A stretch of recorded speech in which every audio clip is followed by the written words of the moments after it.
Republican Florida Congressman Greg Steube joins me now to talk about all of this. Congressman, welcome to the program. Yeah, thanks for having me. Man, I'm sorry that your state is not getting the antibody treatments you need. Do you think there are Floridians dying because of it? Well, I hope there's not, but there's certainly those antibodies work. We have real science that shows that they work for people. They lower the symptoms. And what my first reaction to this is, why in the world is the federal government in charge of deciding how much states get in colonial antibodies? Shouldn't the states and the governors who run those states be able to reach out directly to those pharmaceutical companies and get the information that they need and the doses that they need in their states whenever they need them? The federal government shouldn't be playing gatekeeper on real treatments that would save the lives of Americans, regardless of what state they live in. You know why this is in place? Because of Democrats. Democrats pass bills that enable the Biden White House to do these type of things instead of governors having the power to decide for themselves what their states need. Heck, hospitals should be able to call these different pharmaceutical companies and get the doses that they need to ensure that the people are getting the treatments. So this is the big question. Governor DeSantis has said exactly what you're saying. The government is now taking complete control over all of this. They've bought up as much of these antibody treatments as they can. So the question then becomes, why does the federal government want so much control? Why do they want to control the supply of this? What do you think? It's 100% because Democrats are controlled. They want to have control of whether you get vaccinated or not get vaccinated, whether your children go to school or whether they don't go to school, what they're being taught. They want the federal government to have control over everything. Look at all the bills that they've tried to pass, some of which have passed the House, thankfully haven't passed the Senate. All of these bills are to enable and embolden the federal government to have more decision-making power over your own personal lives instead of you having the freedom to make those decisions for yourself. Wow. And thankfully, we have governors like Ron DeSantis in Florida. We have freedom here in Florida, and that's why people are moving here in droves, because they recognize that if they want true freedom, they're going to have to live in states that are run by governors and legislatures that believe in freedom.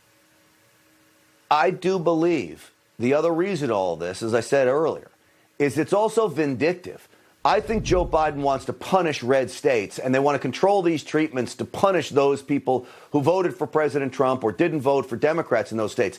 If that is the case, as I suspect that it is, that is criminal. That means they knowingly are actively putting people in the position that they will condemn them to death. Why is the media not covering this with vigor, Congressman? Well, the only Grim Reaper is Joe Biden. And he's deciding where these antibody treatments are going. And let's just look at the facts. Florida just got 12,000 doses. You heard the governor talk about that just a segment ago. And New York just got 22,000 doses. And New York's not near the size of Florida. So obviously they're sending doses to Democrat states while refusing to send the doses that we are calling on in red states. I can't think there's any more fact evidence based that their decisions are not about the health of Americans. Their decisions are 100% and purely partisan, and they always have been. All right, before I let you go, just to have some fun, because I love to trigger the left, okay? They're going crazy over this soundbite from your Surgeon General, the Surgeon General of Florida, who says we've got to break the psychology of testing. Liberals are going nuts over this soundbite. Let's play it. We're going to be working to unwind the sort of testing psychology that our federal leadership has managed to, unfortunately, get most of the country in. You know, it's really time for people to be living, to make the decisions they want regarding vaccination, to enjoy the fact that many people have natural immunity. Whoa, make decisions of natural immunity. Congressman, 20 seconds. Natural immunity. People have already had COVID. They've been vaccinated. Absolutely, he's correct. People should have the privilege and the honor to make their own freedom of choices as it relates to their health care and not have the government telling them how they should respond. Hey, Congressman Greg Steube, always great having you on the show. Thank you so much. We'll see you again soon.